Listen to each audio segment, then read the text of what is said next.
getting kind of 2 frames of SDI in particular is a lot easier on kind of box style controllers, and we might be seeing that here, where it's just you know, Stiv able to kind of teleport a bit. Hmm. We'll have to see. Yeah, that's an interesting thing. I actually tried out box in the form of like just remapping it on my keyboard, and that was a really fun and interesting experience. Oh, wait a minute. Okay, yeah, I wasn't sure if Stiv was gonna get that shine in time because it did feel a little bit late, but did get it. So yeah, very nice from Stiv taking the first stop pretty quickly over Zilo. I would guess Zilo, but it could be both. So far, Zilo, covering things fairly well. Opted to go for the down smash earlier, kind of a safer option coverage with a little bit less of a reward. I wonder if that kind of speaks to his playstyle. These are big up smashes, though. Yeah, dash pivot up smash for a tech chase. That's so sick. Let's go, Stiv. Standing laser, not what you want there, but gets the down air, doesn't get clipped by a back or anything, allowing him to keep going, and beautiful shot out of shield from Stiv. Yeah, I think there's a couple things that are very characteristic of box players, right? It's like really good shine out of shields, good ledge dashes.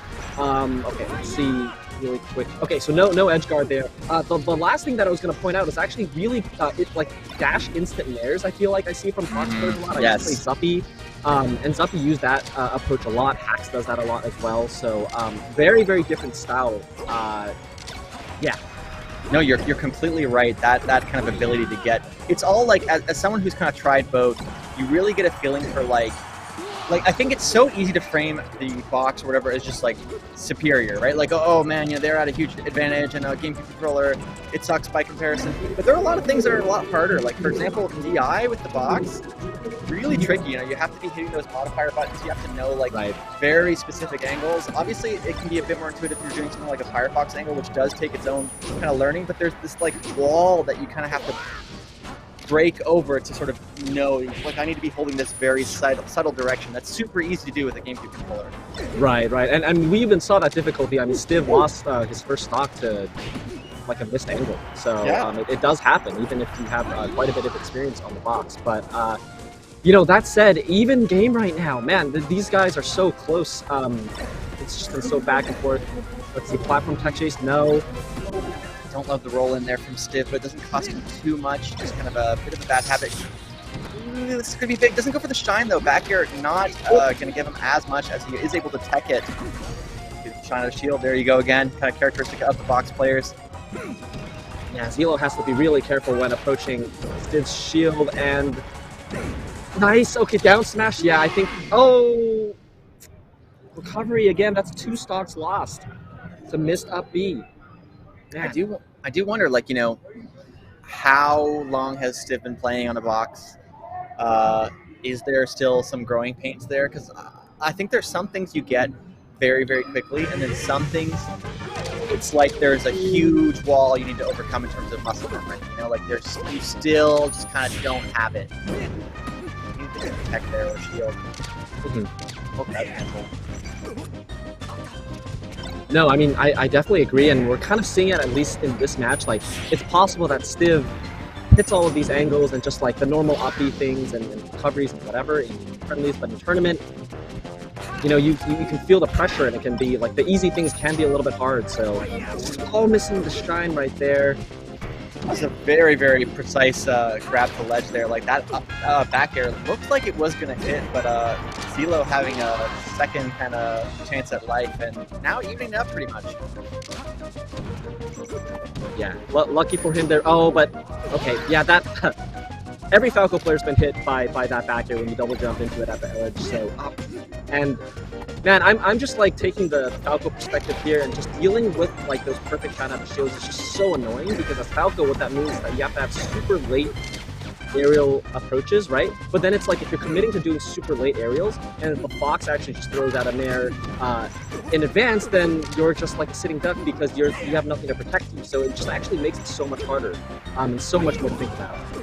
Yeah, it's a big, actually, I would say, like, common misconception with how shield pressure works. I think people watch a Spacey like hit a shield and just think like, yeah, you just press buttons and do a bunch of shines, and hopefully you get a grab or something. And in reality, like there's all these mix-ups and timings that you need to be accounting for. Like you mentioned, if you're gonna go for a late aerial, there's a whole period where your character is just doing nothing, just sitting in the air, kind of trying to time it as late as possible. And if your opponent is kind of aware of that, they can call you out for it. And then the reverse is also true. So just having that grounded shine out of shield, which I believe is like 4-frame option, I guess if Fox's jump spot is 3.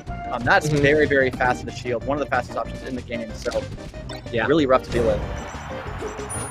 Yeah, I don't think there's really much that beats it other than maybe like, I don't know, like Samus up E, something like that. But the only thing that would is Samus up B is 5 frames, I believe. So the only thing that would beat it is what's it called? Shield drop punishes. So for example, shield drop shine would be 2 frames. That is the fastest out of shield option in the entire game, and that's only 2 frames slower. So it just shows if you can get that frame perfectly, it is a insanely good move to deal with and super powerful out of shield. Right. Well, you know, it looked like Stiv used a lot of that in that game, evening it up after kind of like the game 1 with some unfortunate SDs. So game 3 right now is Zilo after game 2 kind of like kind of clasped his hands a little bit. I don't know if he was in a little bit of pain or something like that, but hopefully he's okay. But yeah, game 3 Stadium, I like this pick from Falco. Again, like, you know, the large horizontal space has typically been pretty good for Falco in 2021. Yeah, lasers just really are so powerful. I've loved the slide ups that we've been seeing from Zilo, and actually, you know, that is what's been saving him a lot. You know, Stiv has been getting decent openings, getting some reads on the tech options that he chooses, but Zilo able to slide off and kind of keep the punish from killing him. These back airs. Yeah. Okay, yep. I think, yeah, with Fox, you definitely see sometimes you get the up throw, you don't go for the up smash, even though it's guaranteed. So really glad to see it there, just getting the quick, easy kill, right? And there is the mango that we were talking about earlier. Yeah, I mean, so far in this set, Zilo seems to really like down smash in those tech situations. I'm not sure if he's going for a reaction or whatever, but yeah, a lot of those times I kind of seemed like maybe F smash would have been the better choice, so glad to see it there. And while we're saying that, oh my god, almost the full combo. The reverse back air. I thought he was going to get clipped by that for sure. This is so crazy. We just saw a 3-stock from Stiv, and now Zilo answering back so like confidently. This is really good stuff for both players. Right, I wasn't super paying close attention to the approaches, but oh my, dude, his Zilo's style is so crazy. This is the thing, man. Like, there are so many good players nowadays. Like, I actually feel like a broken record every time I bring it up, but like, Zilo looking good, man. Like, really solid. Yeah, it's very clearly playing very confidently right now compared to the last game. Just moving around a lot of little micro decisions. But Stiv, okay, yeah, missing the tech chase, getting the back air. One more chance, but it's looks like it's very close. I figured he would get the other guard, but the side B really useful option in that situation. Ooh. Nice. The shorten actually kind of backfiring there a bit, and Zilo ready to cover that, taking it 2-1. That set could have gone either way.